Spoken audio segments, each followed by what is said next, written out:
Hello friends, Umiya ફૂડમાં તમારું સ્વાગત છે। તો આજે આપણે બનાવીશું મહેસાણાનું ફેમસ એવું ડુંગળિયું। તો આપણે આજે 20 માણસને થાય એટલું ડુંગળિયું બનાવીશું। તો એ માટે મેં અહીંયા 1.5 કિલો જેવી આવી નાની સાઈઝની ડુંગળી લીધી છે। એને આપણે આ રીતે કટ લગાવી લઈશું। મેં ધોઈ અને સોલીને પાણીમાં રાખેલી છે।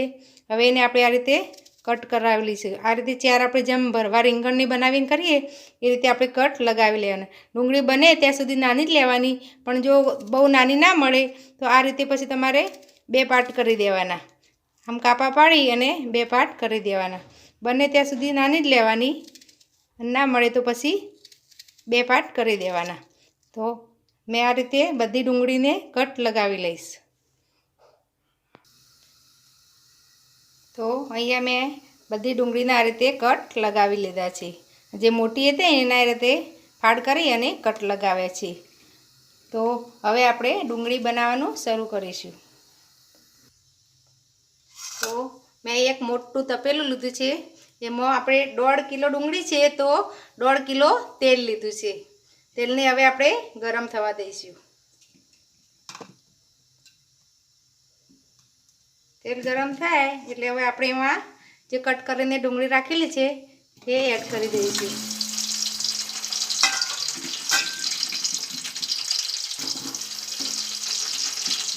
આ રીતે આપણે બધી ડુંગળી એડ કરી દઈશું।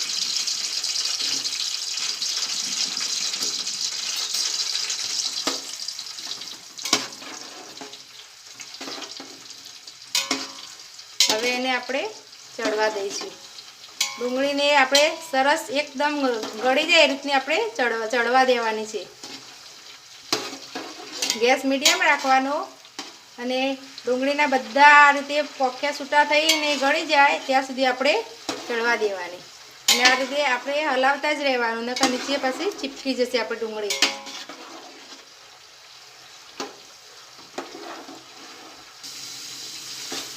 તો તમે જોઈ શકો છો 5 જ મિનિટમાં આપણે ડુંગળીના આ રીતે આ જે પળ છે છૂટા પડવા લાગ્યા છે।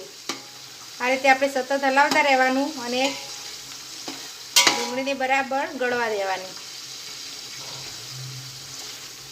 5 મિનિટમાં આ બધા પળ છૂટા પડવા લાગ્યા છે। હજી આપણે એને થવા દઈશું।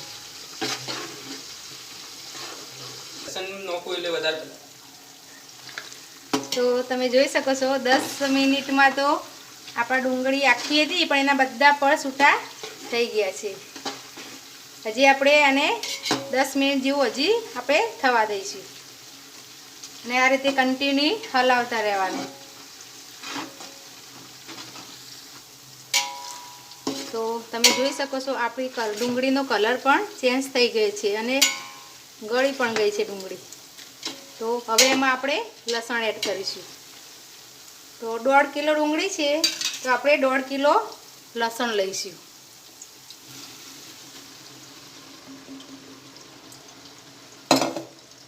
મિક્સ કરી દઈશું।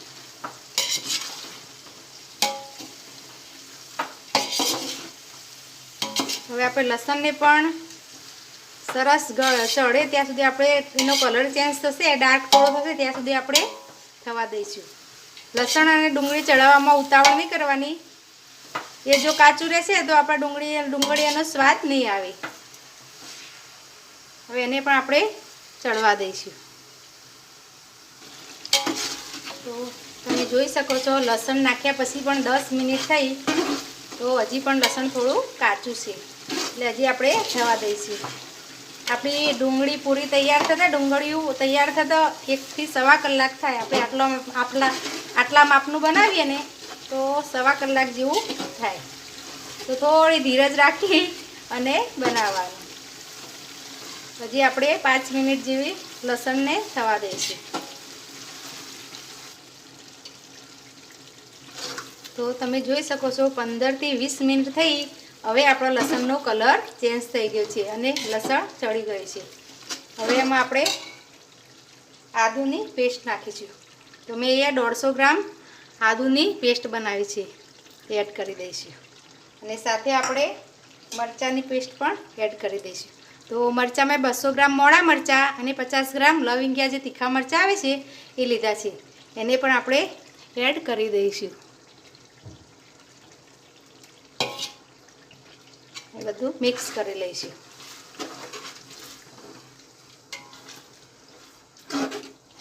તીખાશ તમારે જોઈએ એ પ્રમાણે તમે મરચાં વધઘટ કરી શકો, પણ આદું તો આટલું નાખવાનું જ. મરચાં તમે વધઘટ કરી શકો. હવે આને આપણે 5 મિનિટ આદું અને મરચાંને પણ સાતળી લઈશું. તો આપણે 5 મિનિટમાં જ આદું મરચાં તો સંતળાઈ જશે. એટલે આદું મરચાં સરસ સંતળાઈ ગયા છે. આપણે સતત હલાવતા રહેવાનું. જો નીચે તમારો દાબશે તો ડુંગળીનો સ્વાદ ખરાબ થઈ જશે. એટલે તમારે કન્ટિન્યુ ચલાવતા રહેવાનું. હવે એમાં આપણે ટામેટાની પ્યુરી એડ કરીશું. તો મેં અહીંયા 2 કિલો ટામેટાની પ્યુરી બનાવી છે, એ આપણે એડ કરી દઈશું. સરસ મિક્સ કરીશું. ફરી પાછા ચલાવવાનું તમારે ચાલુ જ રાખવાનું. જો તમે ચલાવવાનું બંધ કરશો તો નીચે તમારે દાબશે અને ડુંગળીયાનો ટેસ્ટ ખરાબ થઈ જશે. હવે આપણે આને પણ સરસ તેલ છૂટું પડે ત્યાં સુધી આપણે ટામેટાને પણ ચડવા દઈશું. તો તમે જોઈ શકો છો આપણો ટામેટામાંથી પણ તેલ છૂટું પડી ગયું છે અને ટામેટાની ગ્રેવી પણ ચડી ગઈ છે. હવે એમાં આપણે સિંગદાણા એડ કરીશું. તો મેં 250 ગ્રામ સિંગદાણાનો આ રીતે ભૂકો કરી લીધો છે, એ આપણે એડ કરી દઈશું અને મિક્સ કરી લઈશું.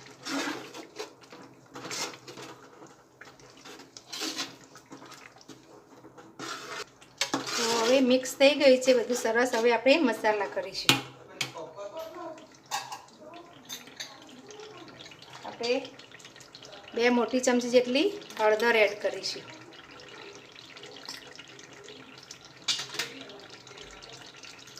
કાશ્મીરી લાલ મરચું આપણે 3 મોટી ચમચી જેટલું એડ કરીશું. હવે આપણે તીખાશ પ્રમાણે લાલ મરચું એડ કરીશું અને 4 ચમચી જેટલો ધાણા જીરું પાવડર એડ કરીશું. સ્વાદ પ્રમાણે મીઠું એડ કરીશું.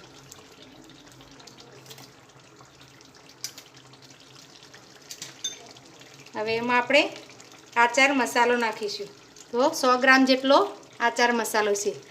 આને સ્કીપ નહીં કરવાનો, આનાથી જ આપણે ડુંગળીનો સ્વાદ આવે છે.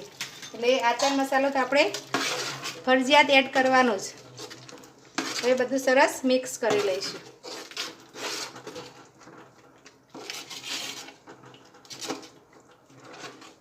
હવે એમાં આપણે ગોળ પણ એડ કરી દઈશું. તો મેં 150 ગ્રામ જેટલો ગોળ લીધો છે, એ આપણે એડ કરી દઈશું. બધું મિક્સ કરી અને આપણે આવા મસાલાને પણ થોડા ચડવા દઈશું. તો આપણા મસાલા સરસ સંતળાઈ ગયા છે. હવે આપણે એમાં દહીં એડ કરીશું. તો આ 200 ગ્રામ દહીં છે, એને આ રીતે મિક્સ કરી અને પછી આપણે એડ કરી દઈશું.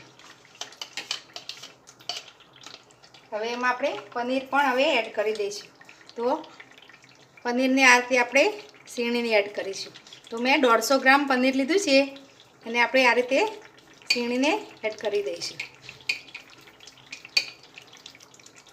પનીર અને દહીં થોડું વધઘટ થશે તો તમારા સ્વાદમાં કંઈ ફરક નહીં પડે.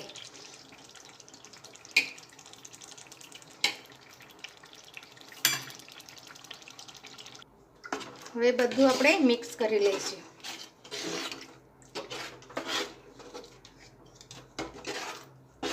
હવે તમારે આ ટાઈમે ટેસ્ટ કરી લેવાનું, અને જો થોડા ઘણા મસાલા આગા પાછા હોય તો તમારે ટેસ્ટ પ્રમાણે એને બેલેન્સ કરી લેવાના.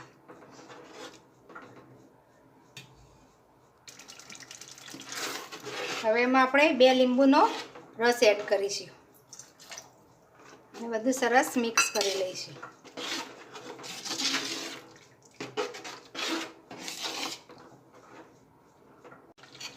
તો હવે બધું સરસ મિક્સ થઈ ગયું છે. હવે એમાં આપણે આ જે ફરસાણની પાપડી આવે છે એનો ભૂકો એડ કરીશું. તો મેં 250 ગ્રામ પાપડી લીધી છે અને સાથે સાથે 50 ગ્રામ આપણે કાજુના ટુકડા એડ કરી દઈશું ને હવે પાછું બધું સરસ મિક્સ કરી લઈશું.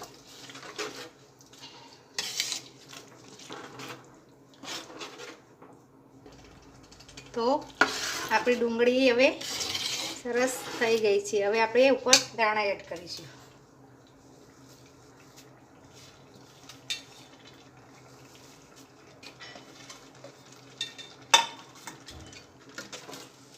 હવે મિક્સ કરી લઈશું.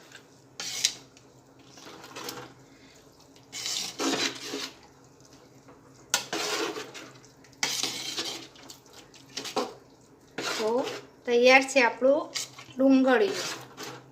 હવે એને આપણે સર્વ કરીશું. તો તૈયાર છે આપણું મહેસાણાનું ફેમસ એવું ડુંગળીયું. એને બાજરીના રોટલા સાથે ખવાય છે, પણ જો તમને બાજરીનો રોટલો સૂટ ના થતો હોય તો તમે ભાખરી કે પરોઠા સાથે પણ ખાઈ શકો, સાથે ગોળ અને આ ડુંગળી. તો જો તમને મારી રેસીપી ગમી હોય તો મારા વિડીયોને લાઇક, શેર અને મારી ચેનલને સબસ્ક્રાઈબ જરૂર કરજો. ફરી મળીશું આવા અવનવા વિડીયો સાથે. ધન્યવાદ.